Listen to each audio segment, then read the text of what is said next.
Assalamualaikum warahmatullahi wabarakatuh. Saya Dwi Rayu Usman, Prodi Keperawatan kelas 1C. Di sini saya akan menjelaskan tentang proses peredaran darah. Berikut videonya.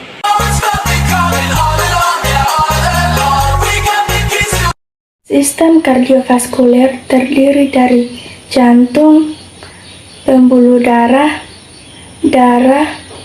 paru-paru, dan organ. Di sini yang akan kita bahas yaitu jantung. Jantung secara umum sebagai pemompa darah ke seluruh tubuh.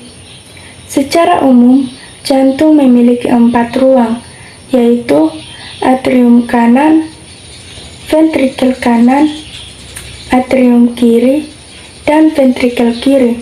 Di antara atrium kanan dan ventrikel kanan terdapat katup tricuspidalis. Antara atrium kiri dan ventrikel kiri terdapat katup bicuspidalis. Nah, di sini yang saya akan jelaskan mengenai sistem peredaran darah yang mengandung karbon dioksida atau CO2 masuk ke dalam jantung melalui vena cava superior atau vena cava inferior. Vena cava superior yaitu bagian ekstremitas atas, sedangkan vena cava inferior yaitu bagian ekstremitas bawah. Lalu masuk ke bagian atrium kanan atau bilik kanan. Kemudian darah yang berada di atrium kanan akan masuk ke dalam ventrikel kanan melalui katup tricuspidalis. Darah yang dari ventrikel kanan menuju paru-paru akan melewati yang namanya arteri pulmonalis.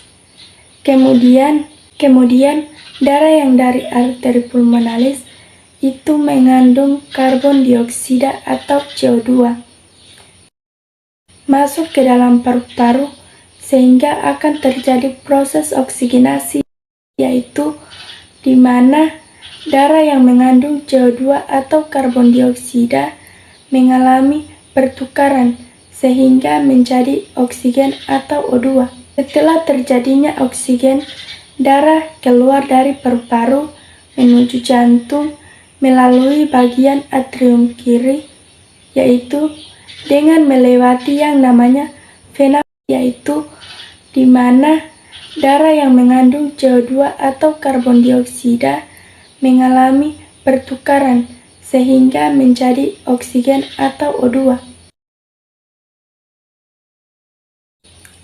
Setelah terjadinya oksigen, darah keluar dari paru-paru menuju jantung melalui bagian atrium kiri, yaitu dengan melewati yang namanya vena pulmonalis. Darah yang sudah masuk atrium kiri akan diteruskan menuju ventrikel kiri melewati katup bicuspidalis.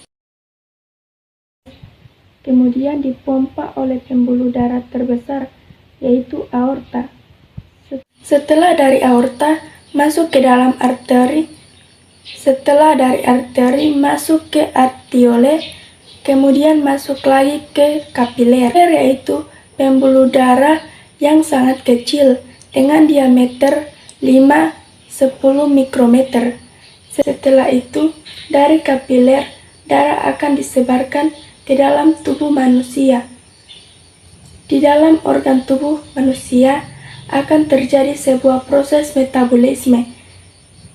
Kemudian, dari metabolisme tubuh akan terjadi sistem pertukaran gas antara oksigen atau O2 menjadi CO2 atau karbon dioksida. Darah yang telah menjadi CO2 akan menuju jantung dari organ tubuh tersebut. Darah keluar menuju organ yaitu venula ke dalam vena. Setelah itu darah menuju jantung vena cava superior dan vena cava inferior, lalu kembali lagi ke jantung.